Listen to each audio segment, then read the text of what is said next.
the spirometry lab. It's obviously we're done with the respiratory system, but this is still useful stuff to know and kind of cool. Yeah. In order to like make sure we're getting through this stuff, I kind of sped through some of the respiratory. There's more we could have talked about. You can, as you go on in life, you'll get more, but we got all the core of it. Spirometry is kind of measuring the volumes of air you're breathing in and out, as well as kind of the flow, the actually amount, how quickly, like liters per second, that air is moving in and out of your lungs. And it has a lot of very useful diagnostic applications. Plus, it's also just useful in thinking about the overall functioning. So let's start with just the basic lung volumes.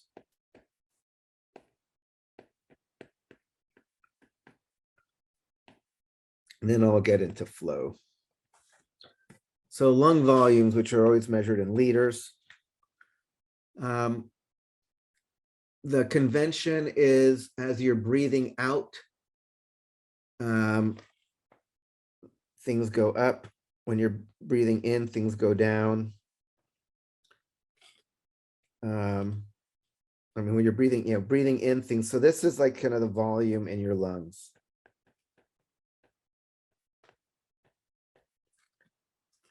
So there's some residual volume in your lungs of air. And here is, I'm breathing in, the amount of air in my lungs is going up. I'm inflating them. As I'm breathing out, this is an inhale. This is an exhale. So as I'm breathing in and out, this lung volume, my volume in my lungs will go up and go down and go up and go down. When you are just breathing quietly, the amount of air that comes in and out with each breath is about 1/2 liter, and it's called the tidal volume.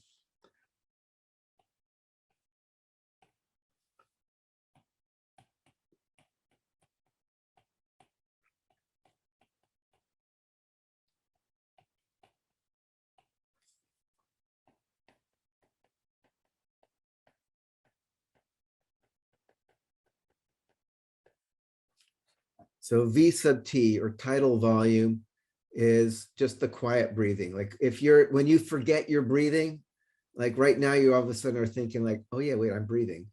But before I just mentioned that, you probably were not thinking about inhale, exhale, inhale, exhale.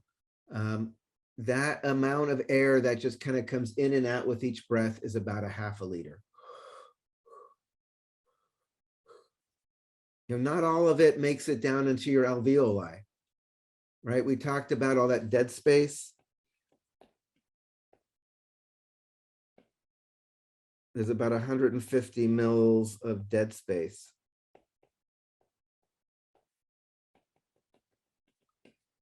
So when you're breathing in,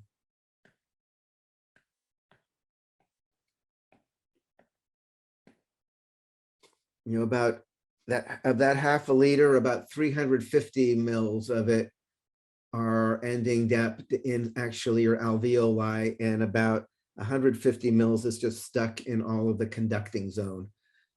So you can see why, you never blow out all the stale air, and every new breath you bring in is always mixing fresh air with stale air.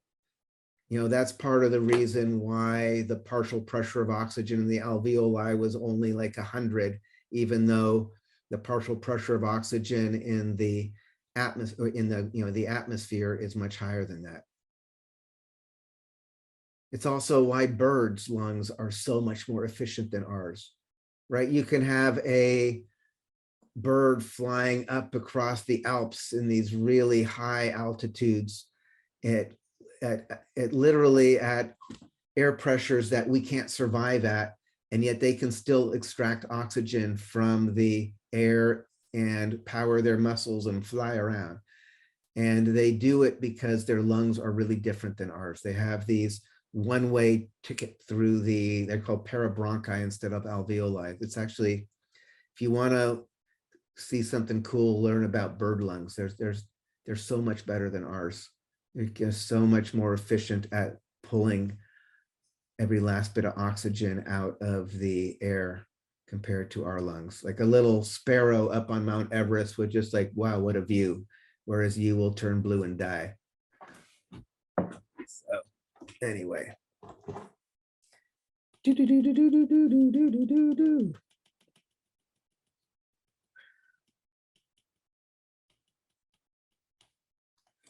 So tidal volume.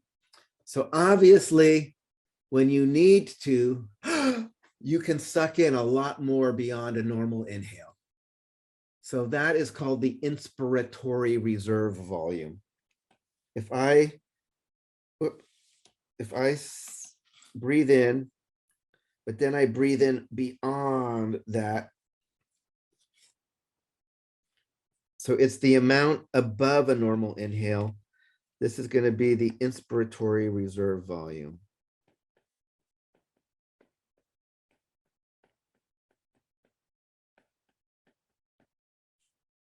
The IRV. It's typically around 3 liters. So if you really need to, you can bring an extra 3 liters into your lungs and inflate them. Obviously, if you need to blow out, you can blow out beyond a normal exhale. That's going to be the expiratory reserve volume.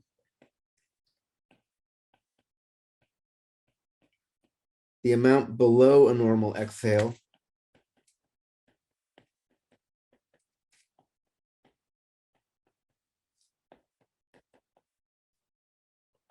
usually around 1 liter.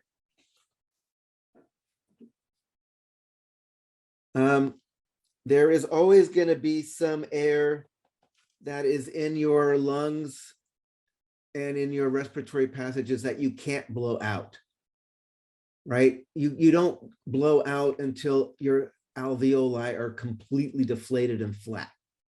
There's always some air left. That's going to be called the residual volume, is the stuff that you can't blow out even though you are trying.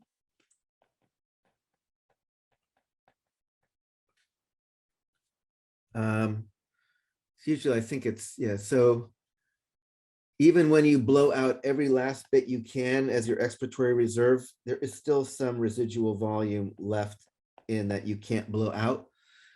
That's why the Heimlich maneuver works, right? Somebody is choking and then all of a sudden they can't even say anything. They've blown out all the last bit of their expiratory reserve trying to cough, and they're just going, and they're turning blue. And what can you do to try to save their life? Pull on their stomach. Yeah, you go wrap your hands around and you kind of compress their chest there. And what that's going to do is increase this pressure enough that you actually can move some of this residual volume that they can't actually move with their own musculature, but that can be the extra little blast that dislodges that steak that's stuck in the person's throat. Right, so that's the Heimlich maneuver works because there is this residual volume that you can't actually get out, but that somebody manually compressing you can actually manage to push out of your trachea. So Heimlich. Vital capacity. It's known as VC. This is the total amount of exchangeable air.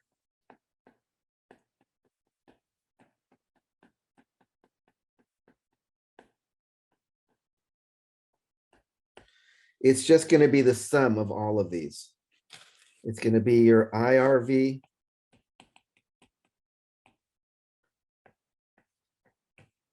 tidal volume,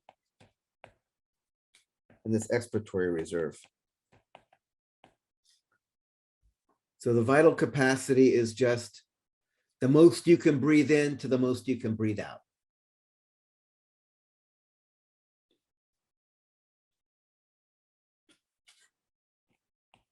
Okay, what's a typical volume for this?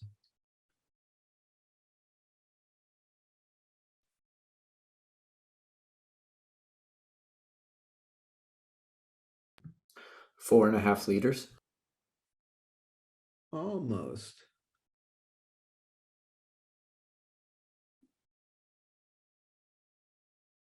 So remember, this is actually, it's a good point. Remember that IRV is from the most you can breathe in to the top. ERV is from the most you can breathe out to the bottom, but that leaves the tidal volume in the middle there. So what is this distance from here to here? 3, right? And what's the distance from here to here? 0.5. 0.5. Oh yeah, no, so I'm sorry. I spazzed on you, didn't I? Yeah, so it is actually about 4.5. I totally spazzed on you. All right. Oh. All right, so this varies from person to person, this vital capacity. More than anything, one of the lab that we did not do, like part 1 of that exploring the respiratory system, where we would have normally like measured people's vital capacity, what we find more than anything, it's correlated with just people's height. You know, people that are taller are going to have larger lungs, you know, partly because the different body parts are larger because they're just scaled larger. Plus they have more tissue, so they're going to need more oxygen to supply all, because they got more cells to build them, right? So in general, the vital capacity is mainly a function of how big people are. Let me mention forced vital capacity.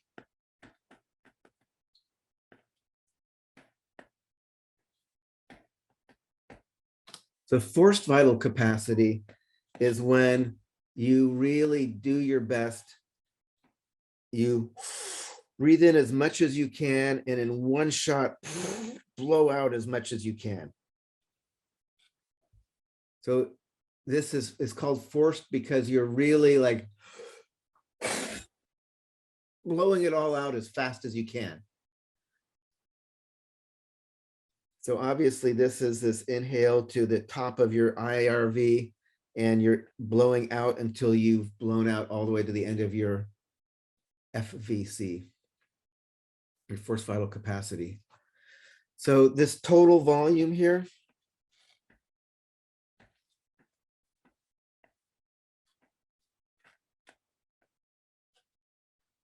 is the FVC, which should be about this, should be the same as the other one, but we'll talk about how it, why it might not be. Particularly when people have like obstructive respiratory problems, where they have a lot of resistance to flow, it can be hard to blow the air out. So what we're going to talk about is the FEV1. This is the forced expiratory volume in 1 second. So FVC is just this total amount from the most you can breathe in, you blow it out in one big forced exhalation till it's all out. That's the FVC. How many liters did you blow out? FEV1 is as soon as they start blowing out, you start a timer.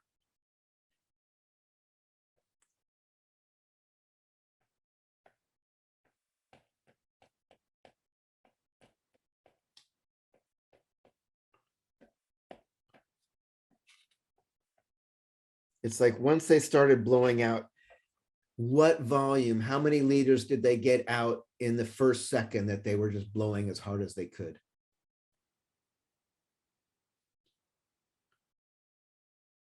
So that's why it's forced expiratory volume in 1 second. They're forcefully exhaling, and in the first 1 second, how much left? This is actually used clinically to look for these chronic obstructive pulmonary diseases, because normally, typically, your FEV1 over FVC should be kind of greater than equal to around 80%. You know, at least over 70%. That means that you can blow out at least like 80% of your total forced vital capacity within the first second that you're starting. People who have things like asthma, they start blowing out and it just comes out much slower because they have a lot of resistance to flow. So in 1 second, the amount that came out was a much less of a overall proportion to their total vital capacity. Does that make sense? So this is used as a way to check to see if somebody has one of these chronic obstructive pulmonary diseases. We'll see the machine that we usually use for this lab does this really nice and automatically. All you got to do is like blow into this thing in the computer, and it calculates stuff and makes a nice printout for you and everything, and you can decide whether you're in trouble or not.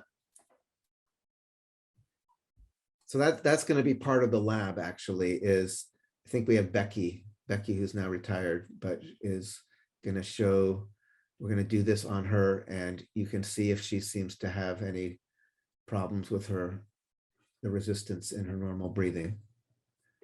So does this all make sense?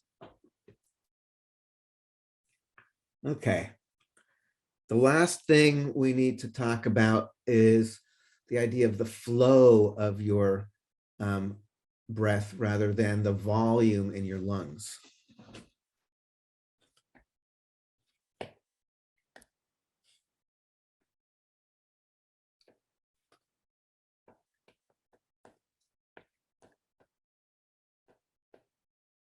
So the flow is going to be liters per second.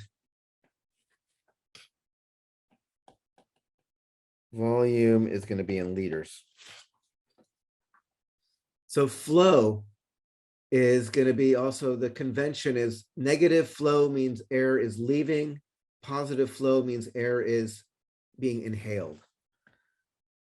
So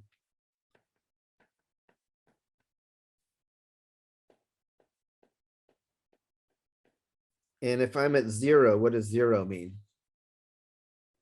There's 0 liters per second coming in or out of my lungs. Holding your breath. I'm holding my breath. So flow of 0 means I'm holding my breath. There's no flow in or out. A positive flow means air is coming in. Negative flow means air is coming out. So looks kind of like this. Let me draw some little guidelines to make this easier to see.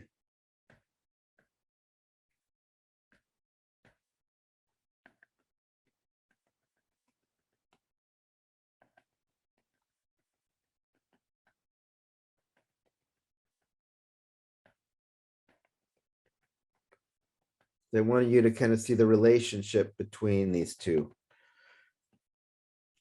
So basically, if you're at 0 here, the volume is just going to stay whatever it was at. If this is going down, negative flow, as long as this is below 0, that means my volume is dropping. Right? As long as this is negative, the flow is negative, that means the volume is going down because I'm exhaling. If I cross 0 and become positive, it's going to be coming back up. As long as it's above 0, this is still kind of going up. If this stays here, this is just going to stay at whatever level it's at. This is going down again, a negative, then I'm going to start exhaling. Just to kind of give you a sense that they're related, basically. And if you know your calculus, volume is just the integral of the flow with respect to time. So basically, when the flow is positive, the volume is increasing. When the flow is negative, the volume is decreasing. So they're related. They're related by a very clear mathematical relationship, but they are different. And for the last part of the lab, particularly when we look at the cough, you're going to see that you can have very different things going on with, because volume, right? I could have a very high flow in this amount of time, and it would mean that this would go up fast. Or I could have, a lower flow and it could still eventually go up, but it would just take longer to go up, right? So the flow has to do with how fast the air is coming in or out. But then ultimately the volume is going to depend on, how much air and how long it's been going. That's why like flow and time are going to be the equation for volume. So that all makes sense? The last thing I'll mention here, just on a practical thing, even though you're not going to be doing it, I'll just give you a quick little sense of how this system works, so you understand how it works. We have people usually, it's kind of like a snorkel mouthpiece. You kind of really want to seal this well. It's also really important to put nose clips on when you're doing this kind of work, because even if you're trying not to, air tends to leak out of your nose. So you're not actually getting an accurate measurement of the air coming out of your lungs if your nose is leaking.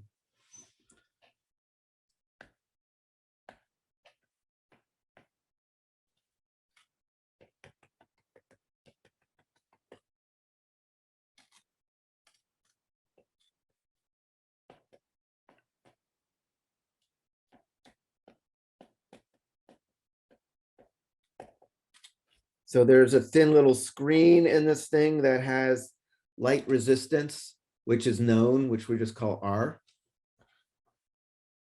The machine actually has little hoses that come off and measure the pressure difference between the two sides.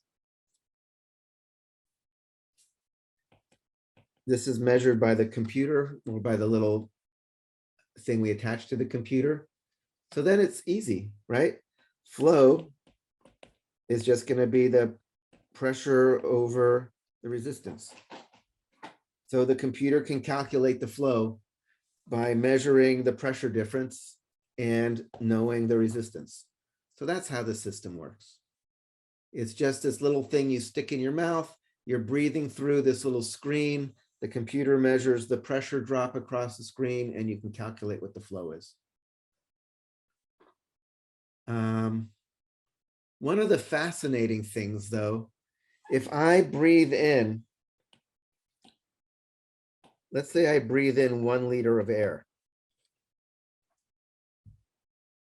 and then I breathe out that exact same air that I just breathed in, the exact same molecules, like down to each molecule, is it going to be the same volume? No. No. Why is that? Well, your body's taking some of it's going into the alveoli, right? Does it have to do with that? And then that's diffusing. No. So I'm saying if you sucked in if you breathe in and out the exact same molecules even.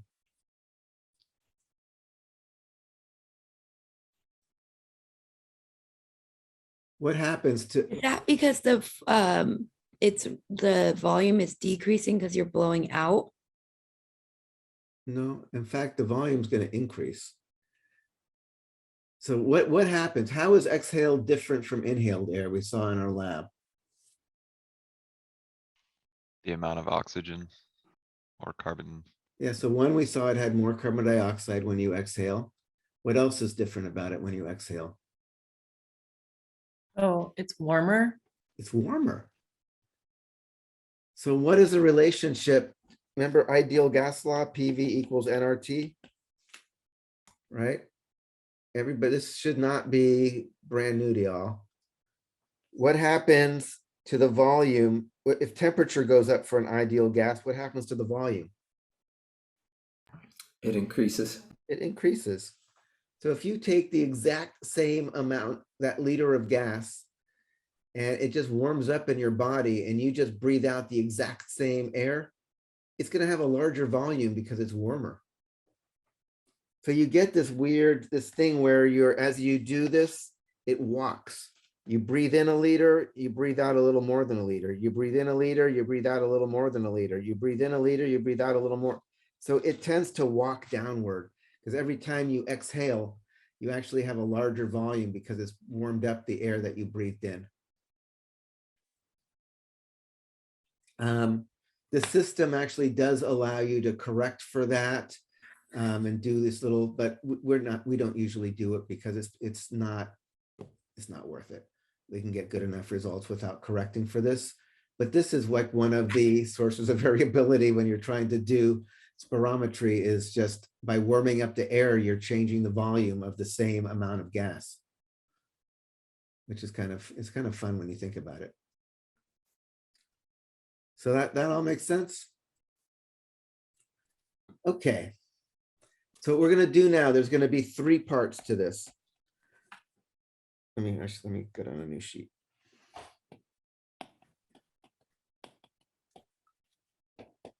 This first part, we're going to show a video that's about a little less than 8 minutes. It's kind of the setup, and how you kind of, measure basic volumes. Normally if we were in the lab, you would do this with your subject, and then you would print out their data, and then you would label and annotate their data. Instead, we're going to go over this together, but then you'll have access to a PDF file that you're going to be able to print out and annotate and put in as part of your write-up. Part 2, this is going to be where we're going to do the forced vital capacity and be able to calculate the FEV1 over FVC and all that. And again, this is just going to be, I'll show you a video of actually doing it. It'll take like a couple of minutes, but then normally you would do it with your subject, and then you would print it out and you would kind of label it and work with it. And again, we'll supply you with that, so you can do that for your lab notebook. And then finally, 3 is the cough. We want to see, how is a cough, or is a cough different from a normal just exhale, and in what way, and how come that makes sense even. So we'll be analyzing a cough and looking at it both from the viewpoint of like volume and flow.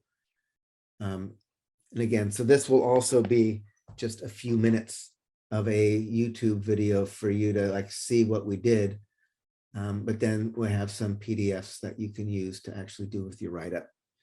So what this, yeah, so I'd say for the rest of our lab right now, it's like, we're probably going to spend about 20 minutes just kind of setting you up so you see what's going on.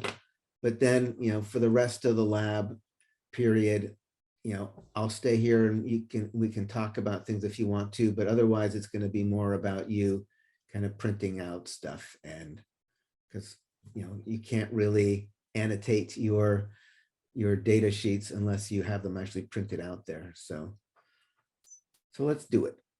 Do it. Here we go. Share screen. Yes. Boom.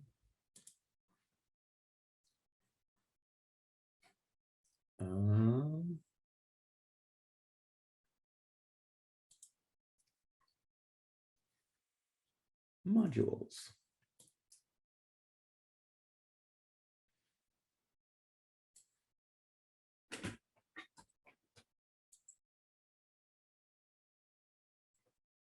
All right, so this is all the stuff I already talked about. You know, explaining the different kinds of volumes, the IRV, ERV, VC, FVC, FEV1. If you want somebody else talking to you about it, you can watch one of these little videos later as well as kind of just repetition. We're going to do now. This is, okay, you can admire, this is another, I made some really nice little title screens for this. I found like this big windy guy. All right, so this is going to be kind of showing you the setup. So you just have an idea of how we actually got this data. And let's get started here.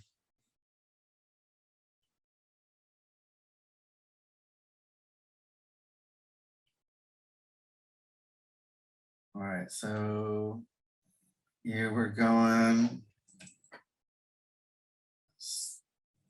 That you've already, right? So it's the same power lab thing we did for the EKG, but instead of measuring the voltages off your skin, it has a special little peripheral that can measure the pressure difference and calculate the flow from your breathing. Settings, spirometry.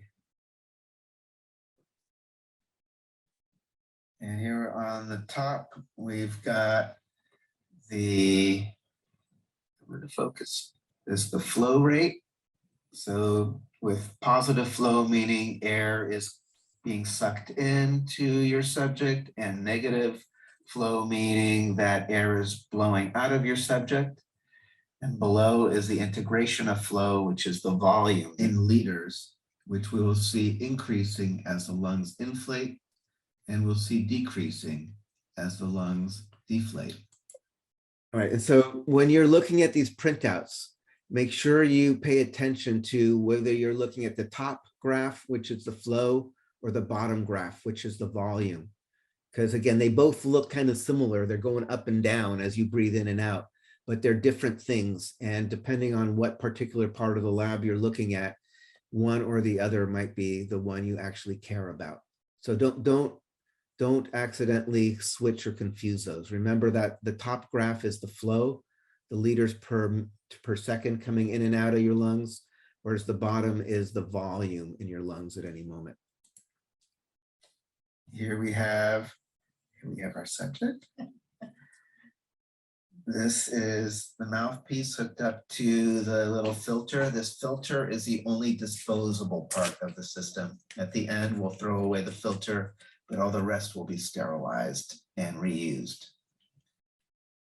And this is the part that actually has the little screen in it with little hoses that go up to the spirometry pod to detect pressure differences so you can calculate the actual flow of air.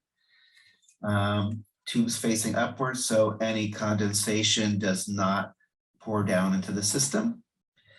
So now, while this is staying completely still and the system's warmed up, we now have to zero the system. So zero flow will be zero volume change. So here we go and up into spirometry pod.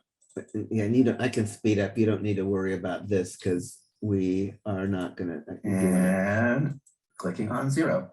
And that should bring this line up to zero, saying no flow if no breathing in. And then if we click on start, you can double check that the volume stays relatively constant if there is no breath coming in or out of the system. And so we are good to go for the next step. First, we'll put on the nose clips. Make sure that all the breath coming in and out is through the mouth.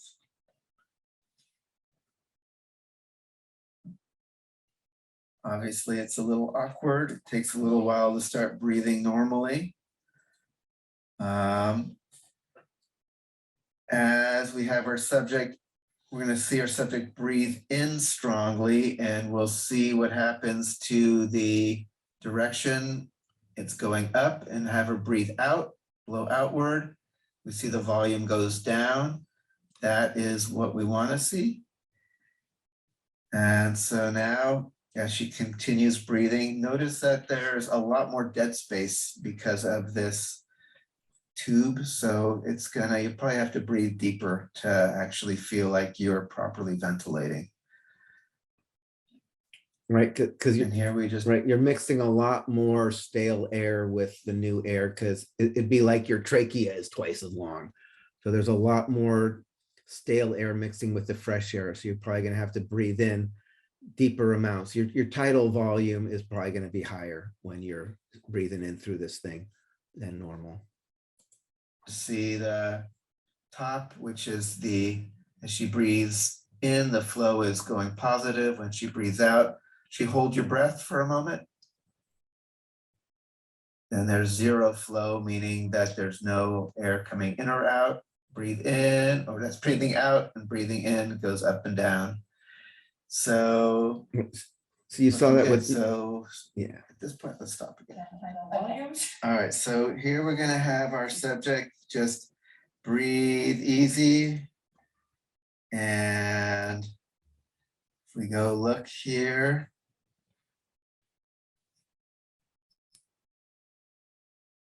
we can just see the volume goes down as she breathes out, comes back up as she breathes in, out, and in.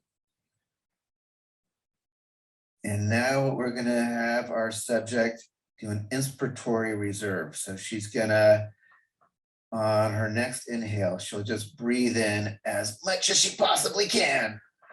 There we see all that extra volume in, and now she's going to breathe out and go back to her quiet breathing, her tidal breathing. Good job.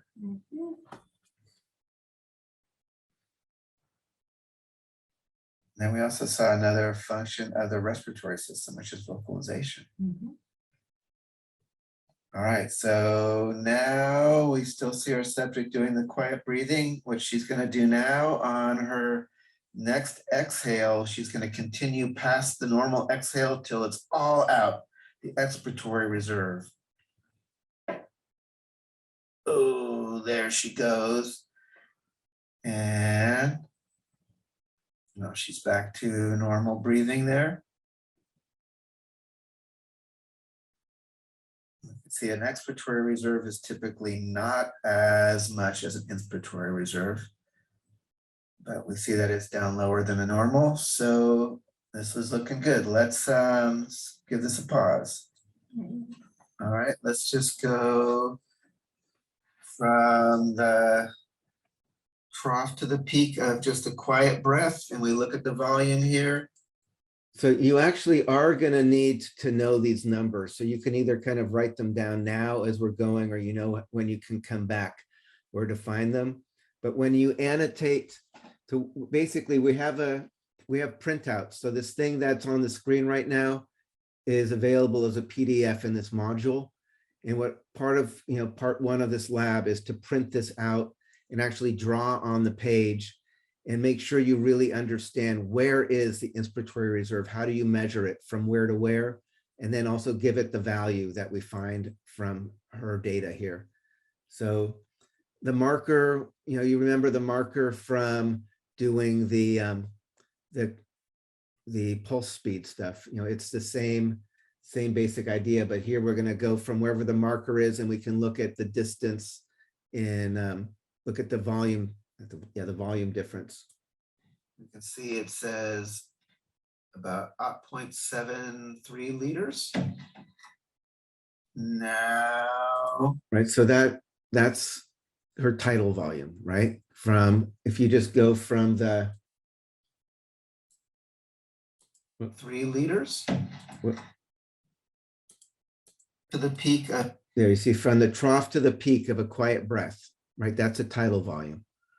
And so we can, and like I said, well, first, and this hasn't really been calibrated, so you can't really trust any of these. They're all ballpark, but that's, that's a reasonable value for for a tidal volume. Have just a quiet breath, and we look at the volume here. You can see it says about 0.73 liters. Now, our computer operator here is going to put the marker at the top of a normal inhale, but now fly her cursor up to the top of the inspiratory. Right, so that makes sense. That would be inspiratory reserve. It's like from the top of a normal inhale to as much as you could possibly inhale at the most, right? So IRV is from a normal inhale to the extreme of an inhale. And then again, we can see what that value is by looking cursor up to the top of the inspiratory reserve.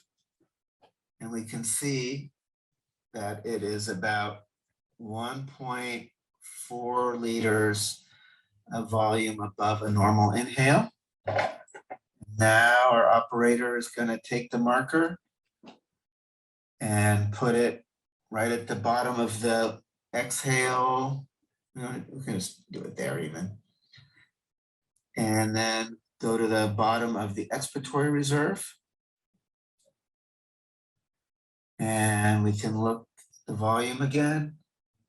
Here we see it's about 0.2 liters.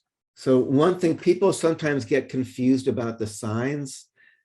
For the volume, you always just use a positive value, right? It doesn't matter.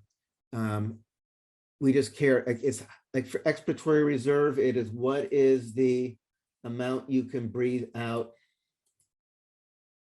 And then go to the bottom of the expiratory reserve. Let's let her go there. There. It's like, what is the amount you can blow out beyond a normal exhale, right? Depending on whether you put the marker here and the cursor here or the cursor here and the marker here, it might say plus or minus, but it's always the absolute value of that difference. Whenever you're doing these respiratory volumes, they're always positive numbers.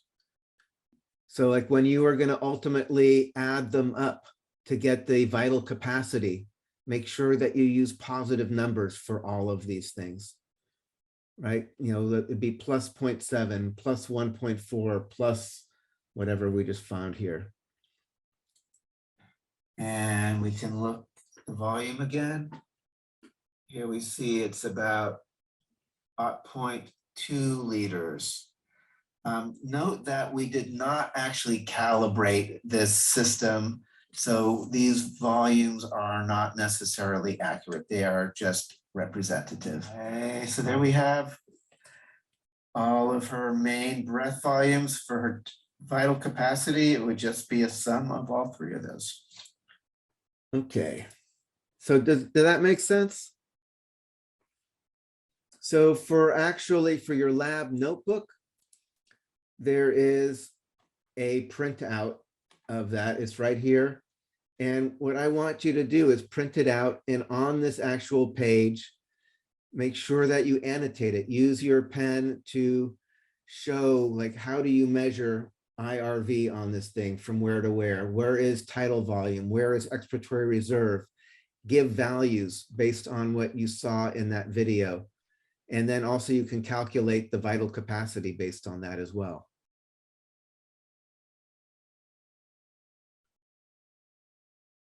So that's the first part. It's just basically getting your feet wet, making sure you really understand what are these volumes? How do you measure them? Where are they actually measured from?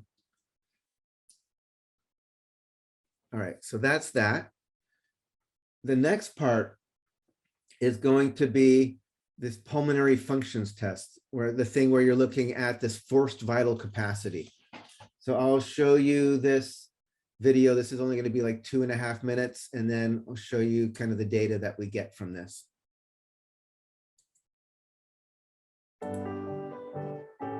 What?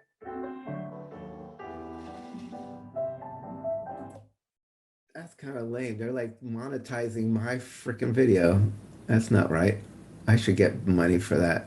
So now our subject is going to do some quiet breaths and then go into a forced vital capacity. So, and point the thing away from the operator, please. All right, here we go.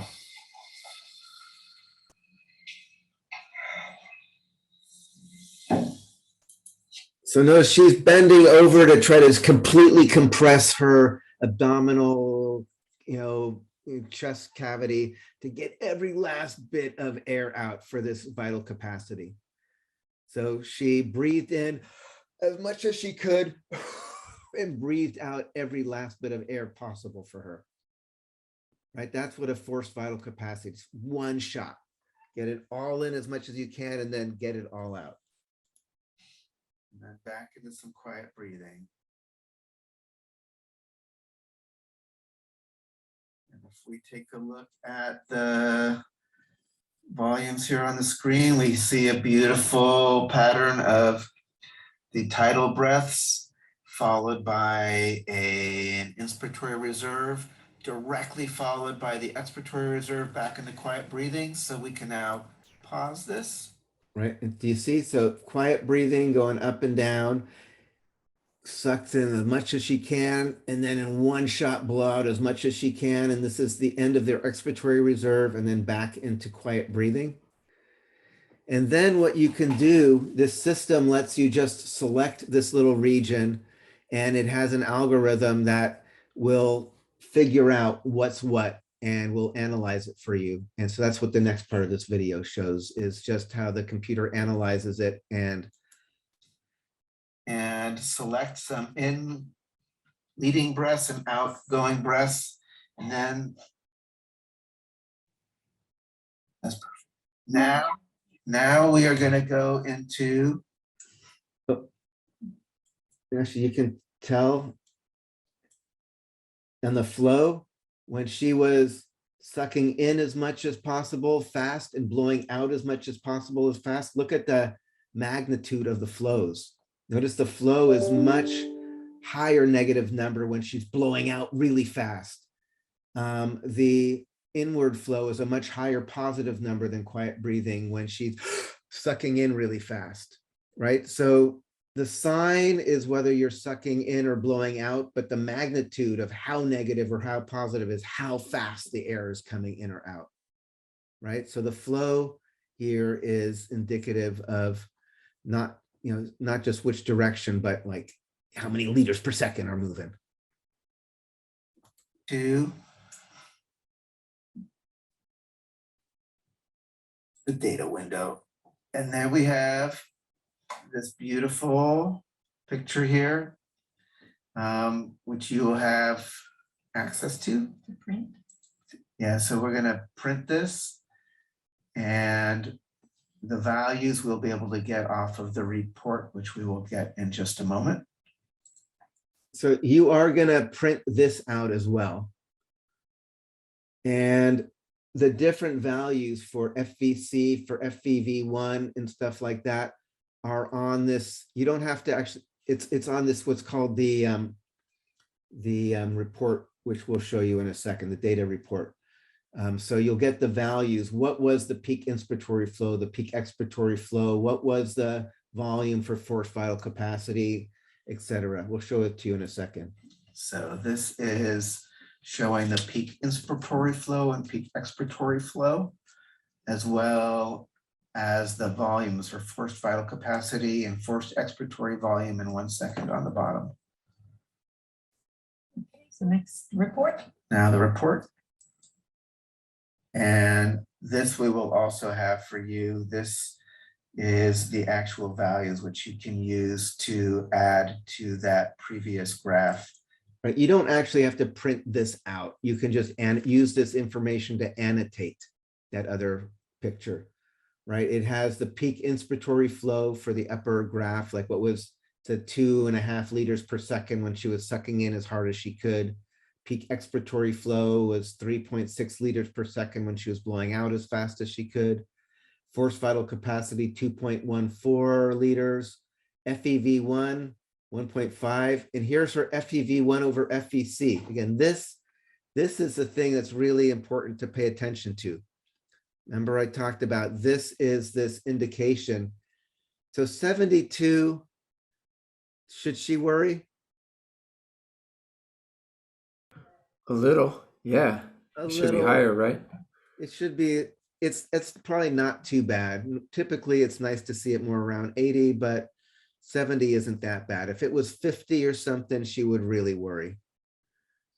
But again, this is this thing that people actually really do look for to try to decide whether there's some kind of obstructive pulmonary disease, meaning that it's a lot of resistance. And even though you're trying as hard as you can to blow the air out of your lungs, you can't get it out that easily. Just so you know what these other things are, VE is the minute volume. This is how much volume are you exchanging in a minute. So this is actually a mix of, if we look at the average tidal volume was 0.7 liters. The frequency of her breathing was 19.7 breaths per minute. If you just multiply that, that's where you get this minute ventilation, right? It's like in 19 breaths per minute and 0.7 liters per breath leads to 14 liters per minute that's coming in and out. That's all that is, in case you're wondering. So let's take a look. So you actually have numerical values. And then you'll get to interpret it all and figure out what it all means. Okay. I was eating because I was stressed. Eating because I was stressed, and there's like finals coming up. And, oh my God. All right. So it says here, print out and glue this graph in your lab notebook. You know, and if you take a look, Becky Brown's spirometry part 2 graph, and here is this thing that you just saw on the screen. So you need to print this out, and then you want to annotate it as well, like where it says FEV 1 second, FVC. You can actually get those numbers from this.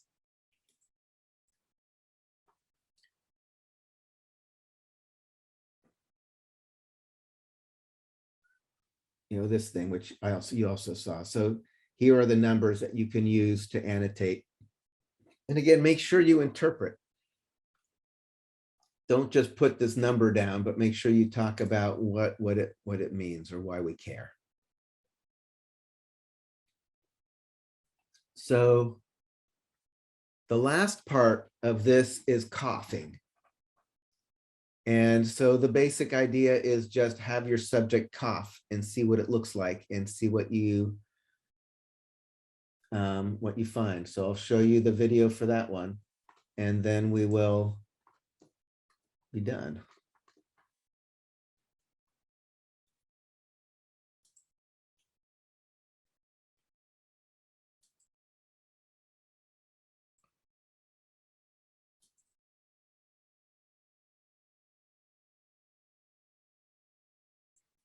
All right, so now our subject is going to do some quiet breathing, and then she is going to cough. And just like a cough, like this is something that got to get out.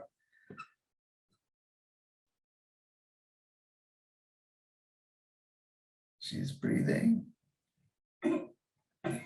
Oh, just one cough, one cough. Right, we usually find when people do this lab, they get dramatic. So it's just supposed to be like one cough. Let's do one cough. All right. Now, right. And it's good. It's important to realize it's like it's not like a it's right, but it's a real cough. Let's take a look. All right, so this is nice. This is really nice. We can see on the top the flow when the cough is happening. We see a very high outward flow, those Can you all see, like, you can see her 3 coughs in the first part and her 1 single cough. There's a very clear pattern here where there's a very large negative number in the flow because air is coming out really fast, right? Do y'all see that? So one thing that distinguishes a cough is this really fast explosive blast that's coming out. Lots of liters in a very short time. What do you think is happening to the volume? How do you think the volume is comparing to a normal exhale while she's coughing?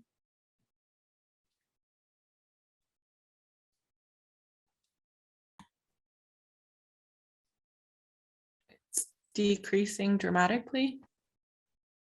Right, so it's going to decrease fast, but spikes going downward, that is saying there's a high flow rate of air out of our subject. If you look at the volume change, however, at that exact same time on the lower graph, right, so you can see it goes down fast, but what about the volume, the actual amount of air that's leaving during the cough? What do you see? It's about the same. It's about the same. The amount of air that leaves in the cough is not an increase in volume. It's only an increase in speed. So that is an important thing that you're gonna like note in your, right? So you get this explosive blast to try to dislodge whatever's stuck. Why does it make sense that you don't just also use an extra blast of volume as well?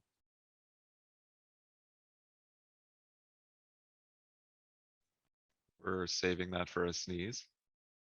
Or maybe saving, what happens if you cough and it's still stuck in your throat? If you've already kind of blown your wad and there's nothing left there, you're stuck. There's no more air left to make a second one. But in reality, right, you got lots of coughs that you can go because the volume that's leaving is not so excessive. So you've got extra air left over so you can do subsequent coughs. If you blew out your expiratory reserve on the first cough, you'd be kind of stranded with nothing left, right? So that's the main point, take home message here. Really is not all that different from a normal exhale. So take note of that. All right. See yourself. Welcome. Welcome. All right. So, for the coughing, there's also the graph to print out. It's basically that same thing that you just saw, and print this out and make sure you are, make it clear where the cough occurred and how you know, right? And then the qualities of it that are interesting. So does any questions about that? Does that make sense?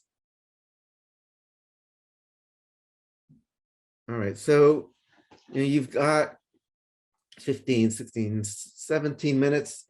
You can just print this out, print out the first one, and you can annotate those. And that's what we got for this lab. I think it is interesting to get familiar with these breath volumes, and they are used diagnostically and clinically as well, so they're worth getting to know. So this will definitely, by the time you're done printing these things out and annotating them, hopefully you'll have a pretty good sense of what is an IRV, how do I calculate it, what is an ERV, what's a cough.